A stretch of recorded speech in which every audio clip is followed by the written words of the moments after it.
सातारा जिल्ह्यातील आजच्या top 10 news दिनांक 31 October 2025 powered by be vocal for local.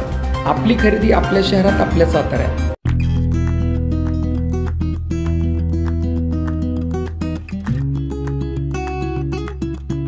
शिक्षण अधिकाऱ्यांना पाठवली 186 रुपये भीक। माध्यमिक शिक्षण विभागाच्या विरोधात भीक मागो आंदोलन। आज केलेले आंदोलन निर्वाणीचा इशारा। यापुढे एखादी अनुचित घटना घडल्यास सातारा इसका दाखवणार संदीप जाधव। माध्यमिक शिक्षण विभागातील भ्रष्टाचार संदीप जाधव यांनी अनोख्या पद्धतीने आंदोलन केले। जिल्हा परिषदेच्या मुख्य प्रवेशद्वारासमोर भीक मागो आंदोलनकर्त्यांनी गोळा झालेली एकूण 186 रुपये रक्कम गुगल पेद्वारे माध्यमिक शिक्षण अधिकारी धनंजय चोपडे यांना पाठवली। PSI बदनेकडे 3 पेन ड्राईव्ह तर बनकरकडे लॅपटॉप सापडला। डॉक्टर संपदा मुंडे आत्महत्या प्रकरणात मोठी घडामोड घडली आहे। या प्रकरणातील प्रमुख संशयित आरोपी निलंबित फौजदार गोपाळ बदने व त्याचा साथीदार प्रशांत बनकर यांना गुरुवारी न्यायालयाने 2 दिवसांची पोलीस कोठडी सुनावली। गोपाळ मदने याच्याकडून 3 पेन ड्राईव्ह आणि मोबाईल तर प्रशांत बनकर याच्याकडून लॅपटॉप व मोबाईल जप्त करण्यात आला आहे। महिला आयोग सुपारी वाजवण्यासाठी डॉक्टर संपदा मुंडे शत्रूच्या हॉटेलमध्येच का गेल्या? सुषमा अंधारे। मृत डॉक्टरच्या हातावरील हस्ताक्षर आणि 4 पानांच्या तक्रारीतील हस्ताक्षर जुळत नसल्याचा आरोपी त्यांनी केला। अर्जामध्ये निरीक्षक हा शब्द न वेळा असून त्यातील वेलांटी वेगळी आणि हातावर लिहिलेल्या निरीक्षक शब्दाची वेळांटी वेगळी आहे हे त्यांनी निदर्शनास आणून दिले। रणजित निंबाळकर यांच्याकडून माझे चारित्र्य हनन। जयश्री आगवणे। मुख्यमंत्री त्यांच्या सांगण्यावरून वागतात असा केला आरोप। माजी खासदार रणजित निंबाळकर मी आगवणे कुटुंबावर अन्याय केला। मुख्यमंत्री देवेंद्र फडणवीसही त्यांच्या सांगण्यासोबत वागत आहेत। आपल्या राजकीय प्रभावाचा वापर करून रणजित निंबाळकर आमच्यावर खोटे गुन्हे दाखल केले असून आपण अंगाशी येते म्हटले की माझे चारित्र्य करण्याचा प्रयत्न सुरू केला आहे असा आरोप जयश्री आगवणे यांनी केला।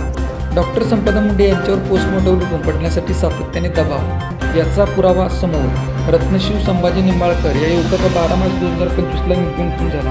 मात्र अपघाती मृत्यू दाखवण्याचा पोलीस स्टेशनचा प्रयत्न होता।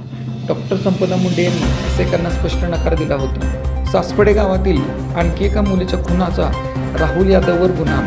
सासपड येथील मुलीचा खून केल्याप्रकरणी कोठडीत असलेले संशयित राहुल यादव खून केल्याचा गुन्हा त्याच्यावर गुन्हा दाखल करण्यात आला आहे। फेब्रुवारी 2025 मध्ये मुलीवर अत्याचार करून तिचा खून करून विहिरीत मृतदेह टाकला असल्याची कबुली त्यांनी दिली आहे। 100 ST बसेस बाहेर जाणार असतील तर सातारकरांनी STने प्रवास करायचा कसा?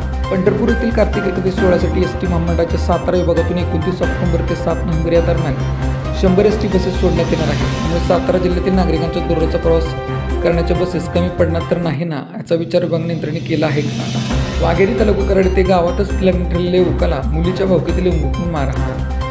गेल्या काही काळातील मारहाणीच्या घटनांमुळे पोलिसांच्या कार्यक्षमतेवर प्रश्नचिन्ह उपस्थित। पंकज पोपट कदम वय 22 राहणार वाघेरी असे संबंधित युवकाचे नाव। विवेक सत्रे कैलास माळी राहणार वाघेरी तालुका कराड, पारस पिसाळ अत्तर पिसाळ राहणार करवडी तालुका कराड यांच्यावर गुन्हा दाखल। मुलगा गंभीर जखमी झाला, त्याच्यावर ICU मध्ये उपचार सुरू आहेत। कराड येथे ST मालट्रकमध्ये भीषण अपघात, अपघातात 1 जण गंभीर जखमी।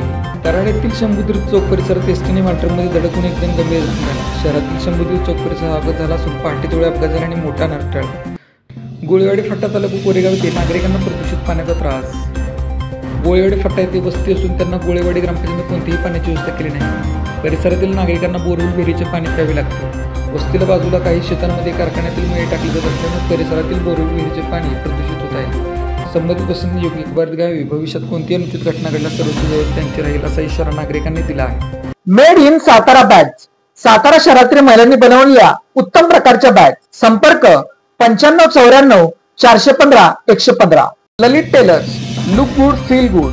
शाळा, कॉलेज, विविध व्यवसाय या ठिकाणी लागणारे जॅकेट बनवून मिळवण्याचे योग्य ठिकाण पवई नाका सातारा। अशाच बातम्यांसाठी जिल्हा सातारा या YouTube चॅनेलला सबस्क्राईब करा। व्हिडिओ आवडल्यास व्हिडिओ लाईक करा, व्हिडिओवर कमेंट करा आणि व्हिडिओ जास्तीत जास्त लोकांपर्यंत शेअर करा।